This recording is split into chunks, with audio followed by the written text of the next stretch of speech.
São Lucas 24 horas de hoje, você vai conhecer o serviço de anestesiologia prestado pelo CAOP ao São Lucas Hospital Center. No estúdio, o Dr. Mauro Assad, coordenador do serviço de anestesia do São Lucas, e o Dr. Fábio Motter, coordenador da residência em anestesiologia, médicos anestesistas do CAOP, explicam sobre os atendimentos aos pacientes e a nova certificação conquistada pela clínica. Ainda nesta edição, vamos falar sobre cirurgia torácica em uma conversa com o Dr. Daniel Pavan e o Dr. Daniel Vieira, cirurgiões torácicos que atuam no São Lucas Hospital Center. São Lucas 24 horas começa agora!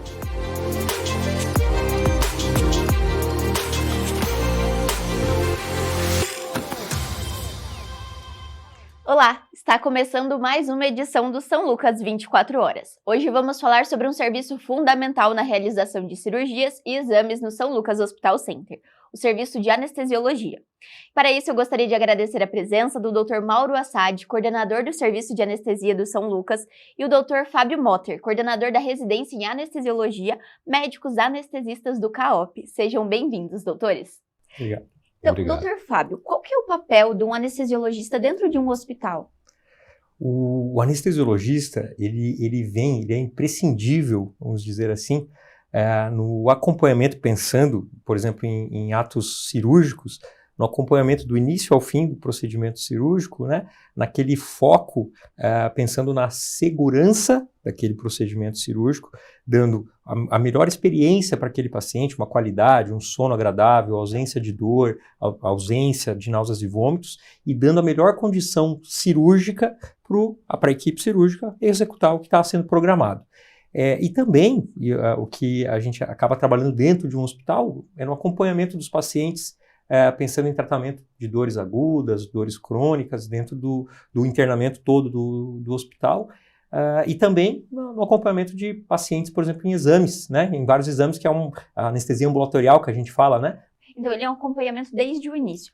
Doutor Mauro, então como que é essa parte do pré-operatório, em que o paciente ele precisa fazer uma avaliação com um anestesiologista, como que é esse processo do paciente chegar no consultório, fazer essa avaliação até o dia de fato do procedimento em que ele vai realizar? Não só pré-operatória, avaliação pré-anestésica, porque além de procedimentos cirúrgicos, a operação em si, a anestesia vem ganhando outras demandas, né? Exame diagnóstico, que o Dr. Fábio comentou, procedimentos, por exemplo, odontológicos, ele vem ganhando bastante corpo ultimamente, com realização de sedação, entre outros. Mas o motivo principal da avaliação pré-anestésica, além do paciente ser devidamente esclarecido o que vai ser feito, o que é proposto para ele, o que é mais seguro para ele, de que maneira isso será feito e por que será feito, o anestesista vai encontrar ali, através de algumas perguntas, né, quais são os históricos que o paciente tem, conhecer as particularidades, problemas de saúde, alergias, antecedentes anestésicos e cirúrgicos, anseios, para que a gente consiga ser o mais claro possível, tentar, às vezes, uma parte da ansiedade vem de mitos, histórias que ele já conheceu de outras pessoas. Então, através dessa conversa, dessa avaliação pré-anestésica, geralmente a gente consegue individualizar, fazer o planejamento anestésico mais adequado para aquele momento e também para esclarecer o paciente o que vai ser proposto para ele. Existe um certo mito a respeito da anestesia, as pessoas geralmente têm um receio, um medo. O doutor poderia explicar sobre essa angústia dos pacientes e também como é que os anestesiologistas, anestesistas lidam com isso no dia a dia, na prática da profissão? Bom, não é um mito, são vários, né?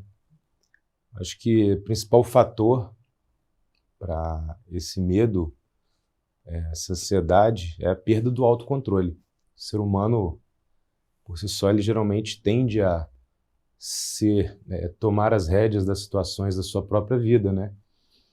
Então, a possibilidade de perder o autocontrole, a capacidade de controlar o que vai ser feito ou não, já gera um medo muito grande, uma ansiedade muito grande. Para mim, esse é o principal motivo. Mas tem um motivo histórico para isso. A anestesia, primeiro relato assim, documental de que ela surgiu foi em 1846 ou 7, com o éter. depois foi para o cloroforme, enfim. Então, era muito básico. Hoje em dia nós temos capacidade de dar amnésia, imobilidade, alterar a percepção de dor, alterar a dor propriamente dita. Nós temos uma capacidade muito grande de atuar em todas as vias de dor, que são várias, da consciência, e antigamente não era assim. Então o paciente ele era submetido a um procedimento anestésico, mas ele complicava. O paciente morria, o paciente vomitava, o paciente sentia dor. Então isso foi evoluindo, graças a Deus, muito ao longo do tempo.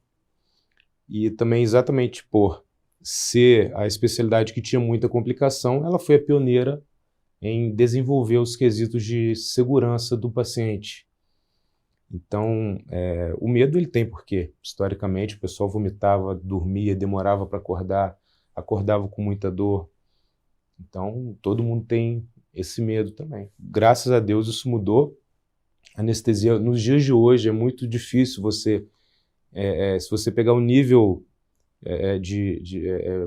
na sociedade, né, o nível de conhecimento do que um anestesista faz, o nível é muito baixo. As pessoas não conhecem muito o que o anestesista faz. Geralmente passam por um procedimento sem saber quem foi o seu anestesista, quem cuidou da vida dele. E de fato, isso vem mudando, porém, apesar disso tudo, justifica-se, né, as pessoas terem medo de ser anestesiadas, né? Não sabe o que vai ser feito, tem medo de ter dor, de ter vômito, de acordar no meio da cirurgia. Eles se baseiam muito em experiências ruins de terceiros. Podem ter dezenas, centenas de experiências positivas, mas uma experiência negativa que ele fica sabendo já é o suficiente para que ele chegue no procedimento, na consulta, com medo. E por isso que é importante aquela conversa da pré-anestésica para poder esclarecer essas dúvidas e tirar todas esses receios que o paciente tem, né, doutor? Exato. Então, com o avanço das tecnologias, e no São Lucas é realizado muitos procedimentos com a cirurgia robótica. Dentro da anestesia, como que funciona essa parte da anestesia, doutor Fábio? É diferente o processo ou não? Isso. Só para citar, né, eu estive desde o berço da ideia da cirurgia robótica aqui no Hospital São Lucas, no projeto todo, né, da cirurgia robótica, né, entrando na parte da anestesiologia. O nosso cuidado com o paciente da cirurgia robótica, ele é um cuidado específico, como eu já disse antes, a função do anestesiologista, para dar a melhor condição para a equipe cirúrgica e o robô poderem trabalhar. Então, da nossa parte anestésica, os cuidados eles acabam se alterando um pouco, porque eu tenho que manter o paciente num relaxamento muscular, que a gente usa fármacos para manter um relaxamento muscular durante todo o procedimento, e a gente chama um relaxamento muscular pleno. E além do que, às vezes tem algumas alterações em relação ao posicionamento cirúrgico, o paciente fica em algumas posições diferentes do que procedimentos semelhantes àquele que está sendo feito por robô, que é feito com outras técnicas. Então esses são os cuidados específicos que nós temos que ter na cirurgia, na anestesia para a cirurgia robótica. Certo, então é além um cuidado redobrado, né? O cuidado com o paciente numa cirurgia normal, ela tem, então, os seus cuidados, mas com a cirurgia robótica é um pouquinho diferente. Doutor Mauro, de forma geral, quantos procedimentos os anestesistas do CAOP acompanham no São Lucas Hospital Center? Quais são os mais comuns que vocês estão presentes? Bom, o CAOP está presente em mais de 80% do volume, né, total dentro do hospital. Volume esse que vem numa crescente imensa, né, desde essa, digamos que, reinauguração, né, que foi o surgimento dessa nova estrutura. Hoje temos 16 salas de cirurgia, sendo que 11 estão com plena capacidade de operação, estão acontecendo. Tem o Hospital Dia, que é um setor aqui para serem realizados procedimentos ambulatoriais, aqueles que o paciente vem de casa, faz um procedimento, se recuperam rapidamente e dali vão para casa após fazer sua recuperação, um lanche, voltam para casa. Tem uma hemodinâmica, onde são feitos procedimentos de cateterismos, procedimentos endovasculares. Tem endoscopia, onde são feitas endoscopias, broncoscopias, colonoscopias, exames diagnósticos também com sedação sejam dos pacientes internados, mas os pacientes que também são ambulatoriais, ou seja, vêm de casa, fazem o procedimento, se recuperam e voltam. E também tem o centro de imagens, que é onde fazem a ressonância, as tomografias, procedimentos guiados por ultrassom, algumas biópsias, enfim. Todos esses têm anestesia inserida no seu contexto. O fato é que a anestesia está em pontos chaves, ele é uma interseção dos pontos chaves de qualquer instituição hospitalar. Então, nós temos contato com UTI, com centro cirúrgico, centro de imagem, centro de endoscopia hemodinâmica, enfim. Nossos pacientes vão para UTI, vão para a enfermaria. Então, a gente é uma interseção de todos os pontos do hospital e a gente está na esteira de produção do hospital. Então, mas os principais serviços que nós atendemos hoje têm procedimentos cardiovasculares, sejam abertos ou minimamente invasivos, ortopedia, otorrino, cirurgia pediátrica, enfim, na verdade todos os procedimentos, nós fazemos de tudo aqui, mas 80%, vamos dizer assim, de tudo que é feito a gente acaba fazendo. Estão presentes também. O doutor falou um pouco sobre essa parceria. Doutor Fábio, quando foi que o CAOP e o São Lucas estabeleceram então esse trabalho que já vem há alguns anos sendo feito, mas o doutor poderia contar um pouquinho dessa história? O CAOP, ele já atuava na cidade de Cascavel, né? O CAOP, nós somos um grupo de vários colegas anestesiologistas, né? E no ano de 2010, nós entramos na equipe do Hospital São Lucas e dessa forma nós começamos a atender aqui dentro e acompanhamos esse crescimento desses últimos anos aí da estrutura hospitalar São Lucas e estamos tentando acompanhar esse crescimento nessa assistência anestésica, como o Dr. Mauro comentou, todo esse aparato de serviço que nós temos aqui dentro, né? Então, já estamos aí há pelo menos 14 anos aí nessa parceria, né, entre a instituição do Hospital São Lucas com o CAOP. É óbvio que nesse tempo, como eu disse, lá atrás eram 2 colegas, hoje, cada vez, que trabalhavam aqui dentro da instituição, hoje a gente trabalha por dia, por período, 10, 12, 14, dependendo da demanda do serviço, né, de cada período aí. É uma parceria consolidada. Exato. E que traz muito benefícios para ambas as partes e principalmente para os pacientes, né, doutor? Doutor Mauro, recentemente o CAOP recebeu uma certificação diamante. O que seria essa certificação? Doutor, poderia explicar para a gente? Bom, eu me orgulho muito dessa conquista que a gente teve a felicidade de receber. Foi um empenho de muitos anos que toda a equipe se propôs a fazer. Lá atrás, em 2021, quando nós começamos, eu tive a oportunidade de conhecer alguns serviços hospitalares e de anestesia através de um trabalho científico que eu vinha fazendo e eu vi a diferença que isso fazia para todos que estavam inseridos dentro do contexto da anestesia, desde o paciente ao profissional executante, anestesista propriamente dito, a equipe que está no seu entorno e as instituições, e também pensando em sustentabilidade de quem paga a nossa conta, né? A saúde ela não tem preço, mas ela tem um valor. Então alguém paga essa conta. Então, essa certificação é uma certificação internacional, Quimentum é uma certificação canadense, que ela está presente em mais de 35 países. Ela mapeia todo o processo de uma empresa de anestesia e dos locais onde ela atua.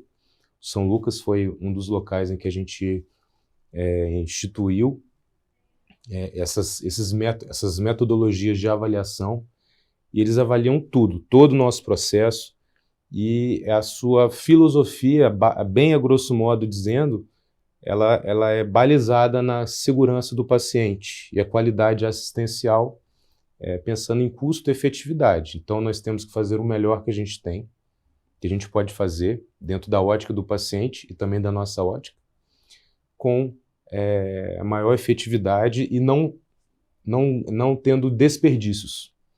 Então, coisas, por exemplo, como o descarte correto do lixo, ela é avaliada, porque o hospital tem um custo para incinerar um lixo, por exemplo. o descarte de medicação psicotrópica, que é o que a gente usa no nosso dia a dia. Porque existem pessoas que podem pegar e fazer mau uso. Então, são coisas extremamente detalhadas, detalhistas, e são feitas de formas de auditoria.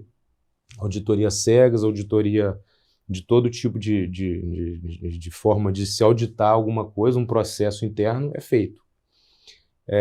Temos protocolos assistenciais para tentar reduzir a variabilidade assistencial. O que é isso? Que palavra é essa? É a garantia de que, apesar de a sua anestesia como uma paciente ela ser individualizada, existe um padrão a ser seguido e a gente vai fazer ali o ajuste fino para não ter uma variabilidade entre, por exemplo, o que eu vou fazer, o que o Dr. Fábio for fazer, um outro colega for fazer, exatamente pensando em segurança do paciente. Então, por exemplo, se você vai ser submetido a uma anestesia geral, por algum motivo que seja, então é um padrão. Você vai ser aquecida, nós vamos medir, por exemplo, sua temperatura para garantir que sua temperatura fique acima de 36, porque nós sabemos que o paciente que tem frio, ele sangra mais, ele tem mais infecções no pós-operatório, ele fica mais tempo internado, enfim. Coisas desse tipo, então, são padronizadas. Se você é diabético, você geralmente é colocado nos primeiros horários do dia, para que você não fique num período prolongado de jejum. Tudo isso é metrificado. Nós temos uma metodologia de avaliar continuamente o que nós estamos fazendo e garantir que está tendo um desfecho compatível com o que a gente quer que tenha. Então, é uma filosofia de melhoria contínua. É um ciclo que ele se iniciou e ele não acaba agora. Ele é sempre avaliado constantemente, mas isso, aqui no Paraná, nós somos a segunda equipe de anestesia no estado inteiro, apenas uma equipe em Curitiba tem. Essa certificação internacional é a primeira da região, e ela inclui instituições hospitalares. Então, nosso grupo é um feito assim, que me orgulha novamente demais, porque coloca o serviço de anestesia na primeira prateleira mundial. São padrões que estão reconhecidos em mais de 35 países. E dos motivos pelos quais nós resolvemos fazer essa movimentação, porque lá atrás, eu já na coordenação do serviço de anestesia do hospital, soube dessa movimentação, da ampliação do serviço do São Lucas e dos objetivos em se tornar dos hospitais mais completos do Brasil, e a gente não podia ficar para trás. Já pensando que nós estamos na interseção, né, nós estamos na esteira de produção do hospital, naquela interseção de pontos chaves do hospital, nós nos comunicamos com todos os setores do hospital. Nós tínhamos que acompanhar também. Tivemos muito apoio do hospital desde o início e a gente queria estar compatível com toda a estrutura que é investida, né? Então, se eu puder falar sobre isso, eu falaria por muito tempo. É uma grande conquista, né? Muito. Doutor, complementando a fala, como foi para vocês, tanto como profissionais, o doutor já citou o orgulho dessa conquista, mas também em saber que essa qualidade, essa qualificação, ela traz uma segurança também para os pacientes, né? Em saber que o serviço, ele tem uma avaliação, então, internacional. Como que tem sido essa parte de tanto profissional quanto para o paciente? Isso. O grande ganho de todo esse processo, toda essa acreditação, é no aumento da segurança do paciente. O que eu quero dizer? Para o paciente, muitas vezes, ele entende que o início e o fim foi muito parecido. Só que o meio de tudo isso, o ínterim desse acontecimento, ele melhorou demais da nossa parte, né, da nossa parte anestésica. A gente começou a se preocupar com várias coisas que antes a gente não nos preocupávamos de rotina. Então a gente começou a nos antever de vários problemas que poderiam acontecer que antes a gente não fazia. Tudo isso por causa do processo de acreditação. Fora isso, a nossa parte documental ficou muito melhor, o nosso prontuário médico, Dr. Mauro, a gente melhorou demais a parte de prontuário médico, de registros, o que a gente faz para o paciente, a gente registra isso fica documento tanto para a nossa parte quanto para a segurança do paciente depois, para ele entender o que foi feito. Então todo esse caminho aí melhorou demais nesses últimos 3 anos que a gente entrou nesse processo de acreditação aí, né? Só para você entender um exemplo disso daí, questão documental. Como eu converto isso para um paciente? Um exemplo. Todo tipo de evento que acontece, que seja digno de um registro, nós fazemos. Então, por exemplo, quando uma pessoa é submetida à anestesia geral, ela precisa ser entubada, existem pessoas que têm uma intubação fácil, existem pessoas que têm intubações difíceis. E na nossa avaliação, nós avaliamos se ela tem uma avaliação, uma via aérea que a gente chama, se ele tem preditores de via aérea, ou seja, sinais que nos indicam que possamos ter dificuldade para acessar essa via aérea, mas às vezes a pessoa não tem esses preditores e temos dificuldade para acessar essa via aérea. Um padrão, quando a gente já pega na avaliação que tem preditores de via aérea, todo o material de via aérea difícil ele está do lado, para que se precisar, não vai perder tempo para a gente fazer o que precisa de ser feito. Mas, se é uma pessoa que não tinha preditores, por exemplo, ou foi uma via aérea não prevista, que a gente fala, né, o termo que a gente fala, via aérea difícil não prevista, essa pessoa, assim que ela acorda, antes dela ter alta dela, ela sai com um cartãozinho nosso, dizendo que ela tem uma via aérea difícil. E aí, se ele tiver, e ele bota isso orientado a colocar ali na carteira, se precisar de um atendimento, ele vai, ou ele ou o acompanhante, ele é instruído a dizer isso. Então, ó, tá aqui, a via aérea difícil. Eu tive um problema numa cirurgia aqui dessa forma. O mesmo para alergias, né? Alergia, a mesma coisa. Se ele teve um evento, uma situação alérgica, eu tive há uns 4, 5 anos atrás, eu passei numa madrugada por uma paciente teve um evento que é super temido na anestesia, que é hipertermia maligna. E foi assim, foi graças a Deus, deu tudo certo. A menina tinha 1 ano, era uma criança de 1 ano, aproximadamente, e antes da alta, fiz uma carta, liguei, a gente tem que ligar para um centro de referência que só tem em São Paulo, para fazer um acompanhamento e tudo mais. A família fez tudo que tinha que ser feito, e há pouco tempo atrás, alguns meses atrás, ela já grande, veio fazer o procedimento, e eu fui anestesiá-la novamente. E assim, extremamente gratificante ver que tudo ficou bem, né? Mas a mãe guarda até hoje a carta que eu fiz, entreguei para ela, isso, exatamente. Acabou que ela queria que fosse eu o anestesista, né? Por já ter tido esse vínculo e tudo mais. Mas, para encurtar a conversa, são medidas como essa que garantem ao paciente uma, talvez, não exposição a um evento que possa causar um dano funcional a ele, né, no futuro. Né? Os cuidados preventivos, ele fez o procedimento, mas ele também sai, então, com esses cuidados preventivos para futuramente, se acaso ele precisar, né, doutor? Porque a ideia é que, se a gente tem algum evento, nós temos que ter o registro para saber o que a gente fez com aquela informação. Não faz sentido eu encontrar um problema, um evento adverso, e não tomar uma medida, não ter um plano de ação com aquilo, não evoluir com aquela informação.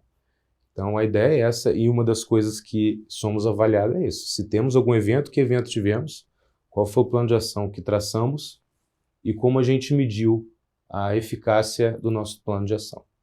Então, além também dessa certificação, o CAOP ele é responsável, o doutor é coordenador da parte da residência em anestesiologia aqui do São Lucas, né, doutor? O doutor poderia falar um pouco mais sobre essa parte acadêmica e de ensino? Sim. Então, há 4 anos, nós abrimos aqui, junto com a Fundação Hospital São Lucas, né, e o serviço de anestesiologia aqui do hospital, a gente abriu o serviço de residência, né? O que é o serviço de residência, né? O serviço de residência nada mais é do que médicos formados que fazem o treinamento obrigatório, que a gente chama, é um treinamento que dura 3 anos, é um treinamento prático e teórico para nos formarmos anestesiologistas. Então, no início agora do ano, no final do mês de janeiro, a gente formou a nossa primeira turma. Então, já estamos há 4 anos com a residência, né? Formamos a nossa primeira turma de residentes. Então, qual que é a atuação deles, né?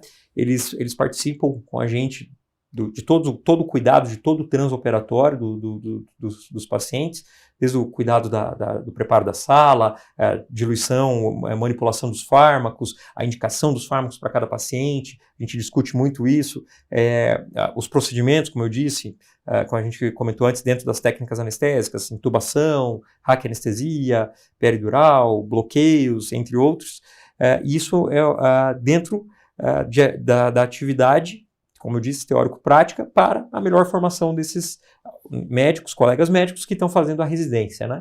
Então, terminando a residência, eles são, via Ministério da Educação, eles são médicos anestesiologistas e eles são encaminhados a prestar a prova da Sociedade Brasileira, né? Da Sociedade Brasileira de Anestesiologia, que é o título de especialidade em anestesiologia. Então, esse é o caminho que um médico recém-formado tem que percorrer para conseguir chegar na subespecialidade de anestesiologia, né?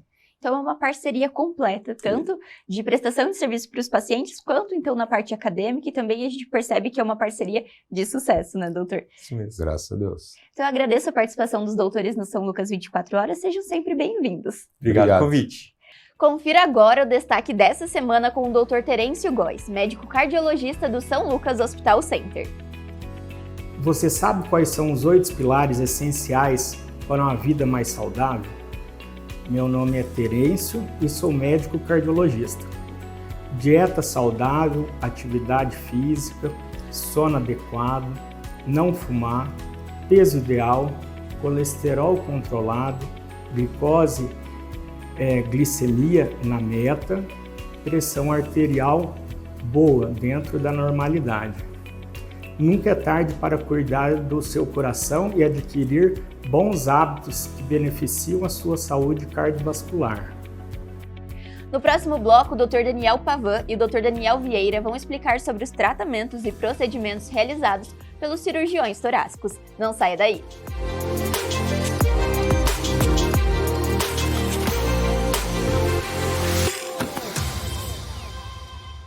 São Lucas Hospital Center. Ortopedia, pediatria, obstetrícia e ginecologia. Atendimento 24 horas. Colégio FAG Bilíngue. Somos uma escola sedimentada em valores familiares, focada na excelência da qualidade no ensino. Surpreenda-se com nossa estrutura padrão internacional. 120 laboratórios de ensino de última geração, hortas, fazenda, trilha ecológica, 8 parques externos e 2 internos, centro multiesportivo, auditórios e muito mais. Agende sua visita. Estamos prontos para receber você e sua família. Colégio FAG Bilíngue. A universidade começa aqui.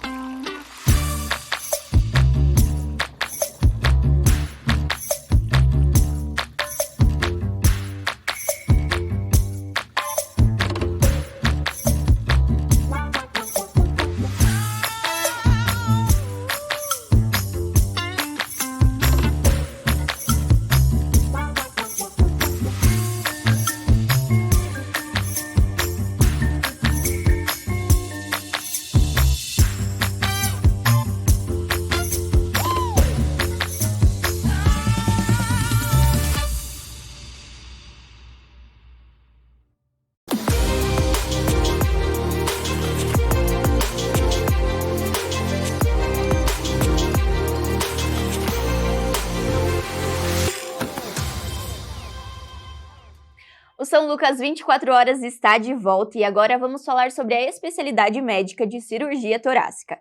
Para explicar sobre os procedimentos e quais são as doenças tratadas pelo cirurgião, eu gostaria de agradecer a presença do Dr. Daniel Pavan e do Dr. Daniel Vieira, médicos cirurgiões torácicos que atuam aqui no São Lucas Hospital Center. Sejam bem-vindos, doutores. Então, para a gente começar, Dr. Daniel Pavan, o que é a cirurgia torácica? Bom, a cirurgia torácica é uma parte da cirurgia que trata as doenças do tórax, né? Diafragma, parede torácica, pulmão, esôfago, pleura, traqueia. E nessa especialidade a gente não aborda doenças cardiovasculares, né? As outras patologias envolvendo toda essa área do tórax fazem parte, então, do nosso campo de abordagem. Certo. Dr. Daniel, e quais são os principais procedimentos que são realizados por um cirurgião torácico? Bom, como o Dr. Pavão falou, basicamente quando a gente vai explicar até para aluno, às vezes colegas, a gente fala, a gente mexe em tudo do tórax menos o coração, né? E na nossa prática, no dia a dia, a gente tem, como tem vários órgãos na cavidade torácica, desde a parede torácica aqui mais externamente, até como os órgãos internos, como pulmão e esôfago, a gente tem uma gama muito grande de procedimentos que são realizados pela nossa especialidade, né?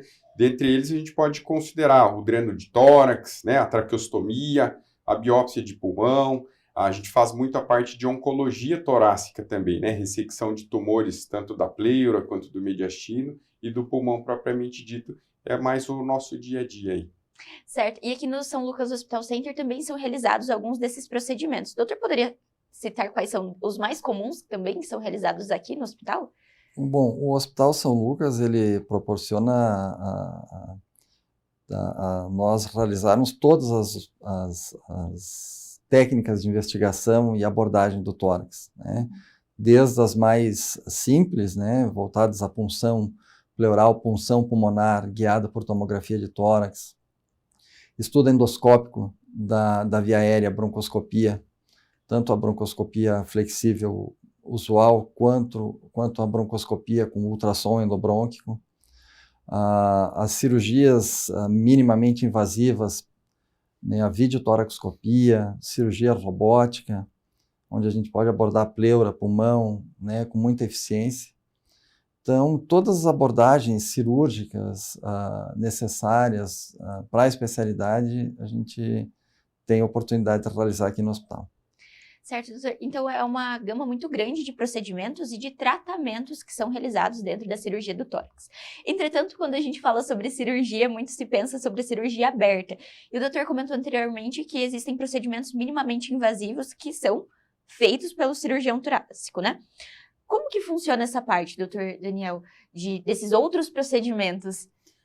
Bom, como o Dr. Pavão falou, o Hospital São Lucas proporciona todos os aparelhos, desde os mais simples até os mais modernos. Recentemente, inclusive, o hospital comprou um aparelho videomediastinoscópio, né, que trouxe uma evolução absurda para o procedimento a que ele se propõe, que seria a mediastinoscopia, que é nada mais que a investigação de tumores, de gânglios, aqui na região do mediastino. E com esse aparelho novo, a visualização, a segurança para o paciente, né, o conforto nosso ali na hora do ato cirúrgico melhorou muito, que é um aparelho que nos dá uma visão muito mais ampliada, né? Com um corte de aproximadamente 3 centímetros, a gente consegue já inserir o aparelho ali e trabalhar olhando com uma magnificação da imagem muito boa para fazer esse tipo de procedimento, né? Não só ele, a gente tem um material de vídeo para fazer biópsias de pulmão, de pleura também, que ajuda bastante, e mais recentemente o robô, que é a última tecnologia de ponta para fazer cirurgia minimamente invasiva. Então, o robô da Vinci, o doutor fala, Isso. Ele também é utilizado, então, na área da cirurgia torácica? Ele também, a gente já falou sobre a urologia, sobre algumas outras áreas nos outros programas, então dentro da cirurgia torácica o robô da Vinci também atua para fazer esses procedimentos, doutor? Existem, assim, algumas áreas que são mais beneficiadas com a cirurgia robótica, né? A urologia é uma, a cirurgia do aparelho digestivo, né? E a cirurgia torácica, né? Do ponto de vista de abordagem, todas as patologias do tórax podem ser acessadas com o robô, né? E ele traz uma qualidade técnica muito maior pela precisão, pelo movimento que as pinças exercem, que são muito semelhantes ao movimento da mão do cirurgião. Então, ele é um passo além da cirurgia por vídeo, que a cirurgia por vídeo ela é uma cirurgia minimamente invasiva, porém ela tem limitação no movimento das pinças, né? Já a cirurgia robótica também mantém a técnica minimamente invasiva, só que ela permite uma movimentação das estruturas muito melhor, muito mais delicada, né? A visão também, a abordagem da ótica na cirurgia robótica é diferente.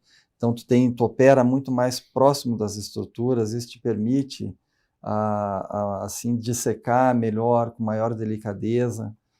A cirurgia torácica, ela deu um passo muito grande com o advento do robô, né? Então, são inúmeros os benefícios e principalmente para o paciente que tem essa recuperação com uma maior qualidade, né, doutor? O pós-operatório do paciente, ele tem uma qualidade mais tranquila, digamos assim, isso?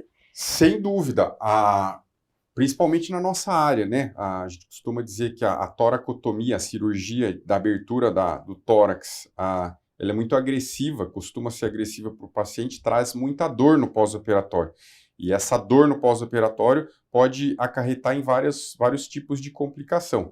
Com o advento da cirurgia minimamente invasiva, a gente tira essa questão da abertura agressiva da parede torácica, consegue fazer cirurgias de grande porte, como a ressecção de um pulmão inteiro, com cortes insignificantes praticamente, né? Com cirurgias com incisões de 3, 4, 5 centímetros. Isso no pós-operatório para o paciente é muito melhor. Acarreta menos dor, menos complicações, menos tempo de internamento e a qualidade de vida no médio e longo prazo bem melhores. Doutores, no caso da cirurgia torácica, existem uma faixa etária de pacientes que tendem a necessitar desse tipo de cirurgia? Quais são os principais casos em que pacientes necessitam desse tratamento com uma cirurgia? Bom, existem doenças que incidem mais em determinadas faixas etárias, né? Então, por exemplo, na faixa da pediatria, neonatologia, pediatria, então a grande gama de procedimentos são voltados para doenças infecciosas. Óbvio que tu tem algumas malformações congênitas, existem neoplasias na pediatria também, mas assim, a maior faixa de indicação de tratamento é para doenças infecciosas. No adulto jovem, então, a gente tem também doenças infecciosas, tem muito trauma, né? Então, trauma automobilístico, moto, agressão, ferimentos por arma de fogo, arma branca, enfim. À medida que a idade vai avançando, nós temos as neoplasias, né? Porque aí tu já tem tempo de exposição ao tabagismo, e aí entra no grupo de risco de desenvolver neoplasia de pulmão. Então, aí a gente tem, desde o acompanhamento do screening daqueles pacientes de risco, até a investigação e diagnóstico diferencial de nódulo pulmonar benigno, maligno, o acompanhamento desses nódulos, a investigação, biópsia e cirurgia. E nos pacientes de mais idade também, a gente tem neoplasias, tem doenças infecciosas, os dois extremos, né, tanto na pediatria quanto na terceira idade, as doenças infecciosas são muito frequentes. Doutor, só explicando para o pessoal de casa, o que é neoplasia? Só para a gente dar o contexto da conversa. É o câncer. É o famoso, conhecido câncer, então. De pulmão. É o câncer de pulmão. Então, ele acontece geralmente nessa faixa de idade mais elevada. E aí, o tratamento necessita da retirada do pulmão? Como que é o tratamento no caso do câncer do pulmão?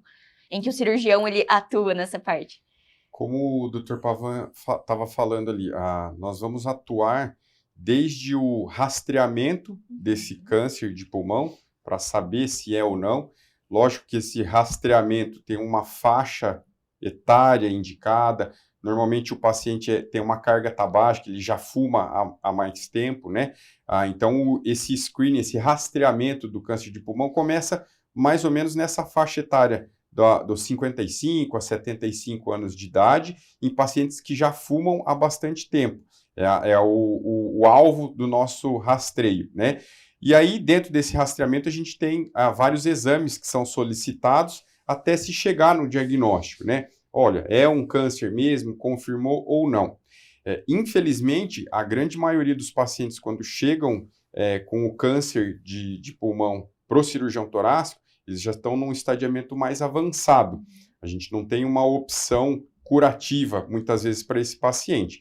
Então, dentro da cirurgia torácica, a gente pode fazer simplesmente o diagnóstico e aí começar o tratamento com uma equipe multidisciplinar, né, com oncologista clínico, enfim, fisioterapeuta, ou a gente pode ir até o final, até o tratamento final da doença, que seria ressecando esse tumor. Como que a gente pode fazer isso? Pode ser uma ressecção total do pulmão, na menor parte dos casos, tirar todo um pulmão, né? Tirar só um lobo ou dois, às vezes, do lado direito. Então, cada caso a gente analisa individualmente para saber se vai ter que ressecar uma parte maior ou menor do pulmão. Certo.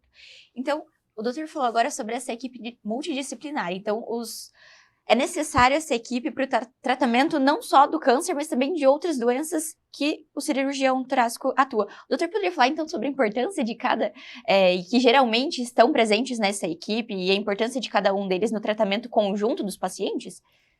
Bom, hoje a gente não fala mais em tratamento individualizado, né? A equipe multidisciplinar é fundamental. E isso passa por vários setores do hospital, né? Tanto na investigação, durante um procedimento cirúrgico, então uma boa condução anestésica, né, uma equipe de anestesistas preparados, porque a cirurgia torácica tem muitas peculiaridades de cuidados no transoperatório. Então é extremamente importante o anestesista participar disso, né? Nós notamos muita diferença na evolução do pós-operatório.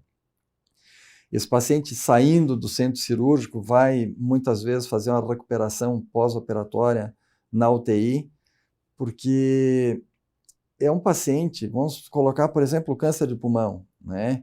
Ele tem um pulmão afetado pelo câncer, mas o outro pulmão é doente, enfisematoso pelo cigarro. Então, não é um foco para tratar só a neoplasia. Esse é um paciente completo, ele tem às vezes doença cardiovascular associada, então os cuidados de UTI são muito importantes no pós-operatório para uma boa evolução, acompanhamento clínico na enfermaria de cardiologia, aí os outros serviços, fisioterapia, extremamente importante para boa evolução, eliminar secreção, devolver esse paciente para suas atividades o mais rápido possível, e com um menor número de sequelas ou limitações provocadas pela cirurgia ou, enfim, pelo tratamento.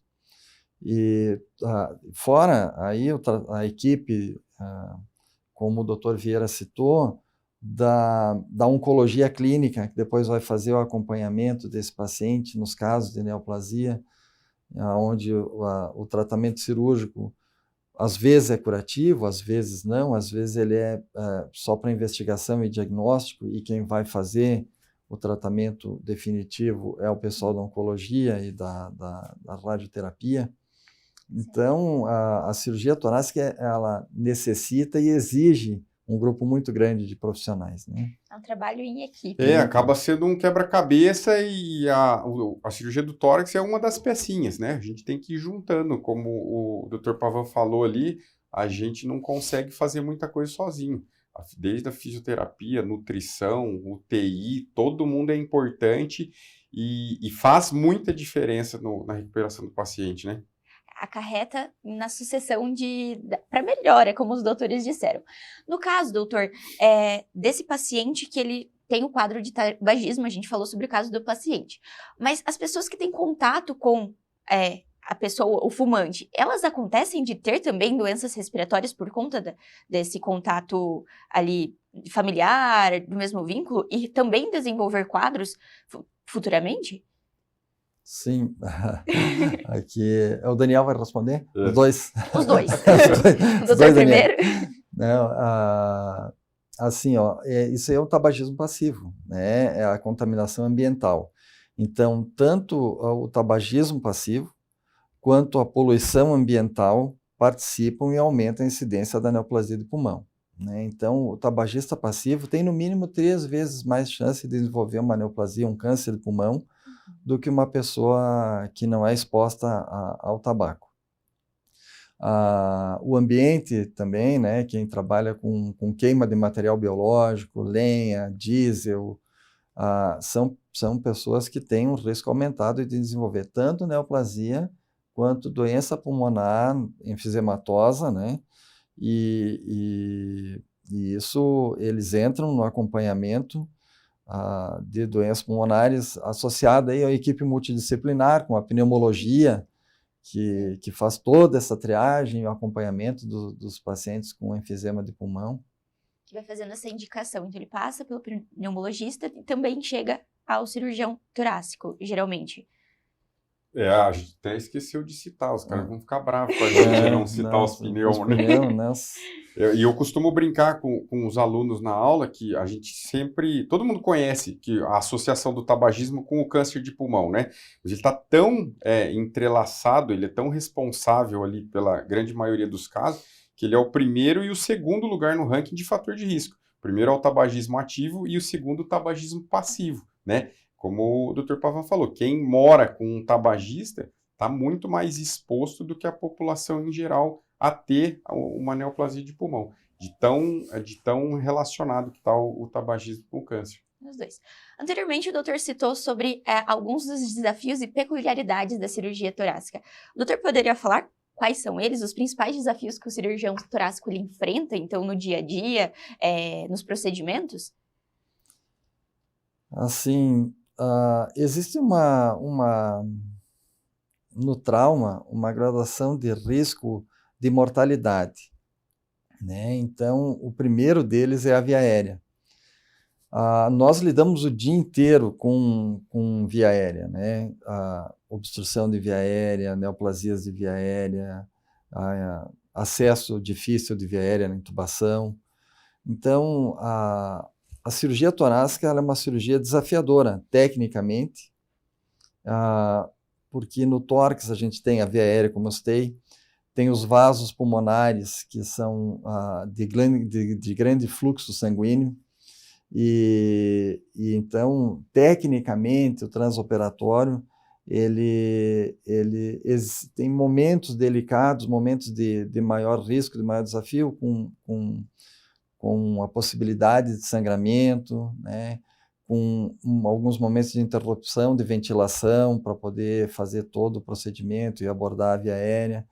Então, a cirurgia torácica ela é uma cirurgia tecnicamente desafiadora, né?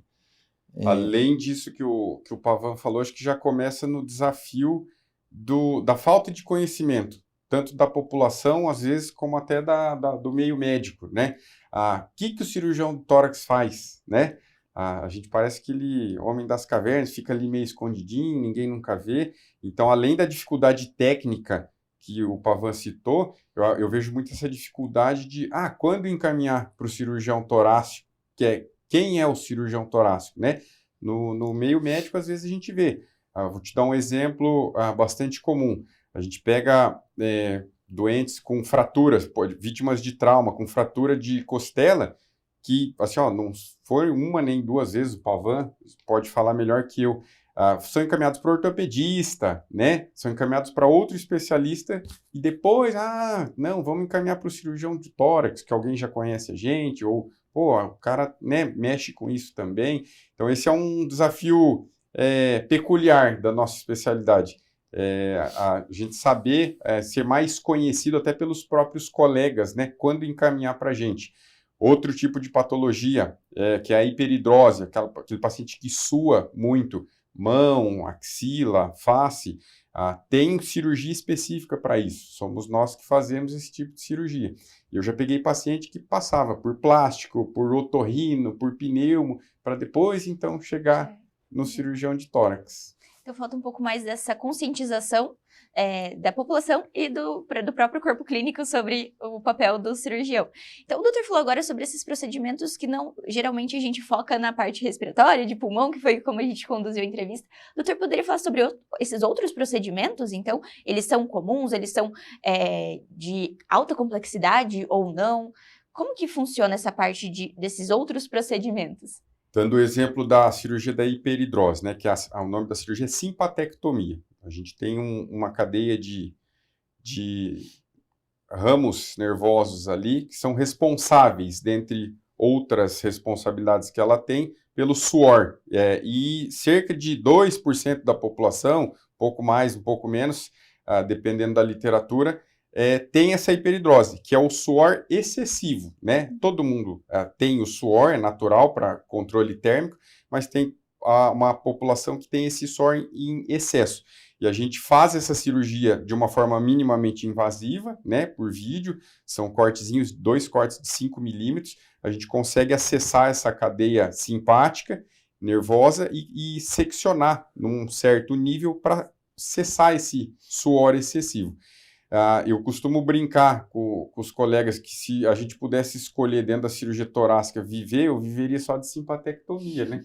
Que é uma cirurgia mais fácil, na maioria das vezes, tecnicamente. A gente não tem que acessar ali, igual o Pavan estava falando, os vasos, a gente passa longe ali da região mais perigosa, entre aspas, e é uma cirurgia, normalmente vai muito tranquila, é muito rápida, né? E, além disso, a gente tem a cirurgia para o pectus também, né? Que é uma cirurgia mais estética. As deformidades de parede torácica, né? Então, existem algumas deformidades que chamam a atenção, principalmente da mãe, né? A mãe geralmente a primeira pessoa que percebe, né? Então, deformidade de parede torácica, ou peito para fora, pectus carinatum, ou peito de pombo, ou uma depressão do osso do peito, que seria o pectus excavatum, né? Então, essas são as abordagens de transtornos da parede torácica mais estéticas, né? São poucas as indicações de cirurgia de pectus, tanto carinatum quanto excavatum, por necessidade fisiológica de função pulmonar, expansibilidade, enfim. Mas o pectus, ele tem uma repercussão psicológica muito importante no paciente, porque o tórax, ele tem uma representação social, tanto para o homem quanto para a mulher. E a pessoa que tem essa deformidade no tórax, muitas vezes muda o comportamento, perde oportunidades tanto de esporte, de vida, sociais, profissionais, por vergonha desse transtorno. Então, nós temos várias técnicas para fazer o tratamento desse tipo de deformidade. Então, os tratamentos são os mais diversos e traz uma qualidade de vida para todos os tipos de paciente, a gente pode dizer assim, que necessita, então, do cuidado do cirurgião torácico. Para a gente finalizar a nossa conversa, doutores, a gente sabe que o São Lucas Hospital Center, ele conta com essa estrutura e que traz mais segurança para os pacientes. Eu gostaria que os doutores falassem, então, sobre a importância para vocês, como cirurgiões torácicos, de ter a estrutura e o amparo do São Lucas durante os procedimentos e o tratamento dos pacientes. O hospital, depois da reforma e da expansão dele, a gente costuma comentar ali, não só entre nós dois aqui, como os outros colegas cirurgiões e clínicos, que ele está num patamar elevadíssimo, né? Hoje a gente não tem o menor pudor de falar que a gente está no nível dos melhores hospitais do Brasil. A estrutura que o hospital proporciona é de primeira, né? Tanto com os aparelhos que a gente citou, a chegada do robô, o videomediastinoscópio, o EBUS, né? O broncoscópio com ultrassom, são equipamentos que dificilmente a gente encontra em hospital de interior, né? E o São Lucas proporcionou isso para a gente, proporciona, e traz um nível de tratamento para o paciente que é de primeiro mundo. Isso te dá um conforto, né? A cirurgia torácica, ao longo da evolução, eu tenho 25 anos de cirurgião torácico. Então, a minha formação foi basicamente com cirurgia aberta, já fazíamos vídeo, né? Depois, ao longo dessa jornada, o vídeo ganhou, a videotoracoscopia ganhou espaço, e depois veio a cirurgia robótica. E essa evolução, esse ganho de técnicas, ganho de praticidade, trouxe junto a várias oportunidades de tu investigar a neoplasia de pulmão, que antes a gente não tinha acesso a determinados pontos, Hoje, tu tem acesso através do ultrassom endobrônquico a um paciente que já tinha tratado, por exemplo, uma neoplasia e recidivou, e a gente tem que investigar uns gânglios para fazer um novo tratamento. O EBUS traz essa possibilidade, o videomediastinoscópio traz essa possibilidade, o acesso ao robô, o acesso ao material de cirurgia torácica minimamente invasiva, isso traz segurança para o cirurgião, traz segurança para o paciente, traz conforto, traz evolução, permite um atendimento de excelência comparado a qualquer nível de hospital pelo Brasil. Então, traz um tratamento mais específico para o paciente, né, doutor? E essa qualidade de atendimento e também de segurança de saber que ao chegar ao hospital ele será tratado com a melhor equipe e também com a estrutura. Então, é um trabalho conjunto do hospital com os doutores, né? Muito obrigada pela participação no São Lucas 24 Horas. Sejam sempre muito bem-vindos. A gente que agradece. Muito obrigado pela oportunidade. O São Lucas 24 Horas fica por aqui, mas na próxima edição nós vamos falar sobre implante coclear, um procedimento realizado no São Lucas Hospital Center que tem fornecido qualidade de vida aos pacientes. Siga o perfil nas redes sociais do @FH São Lucas Cascavel para ficar por dentro de todas as novidades e acompanhar a programação completa de podcasts feitos pelos médicos e colaboradores do hospital. Espero você!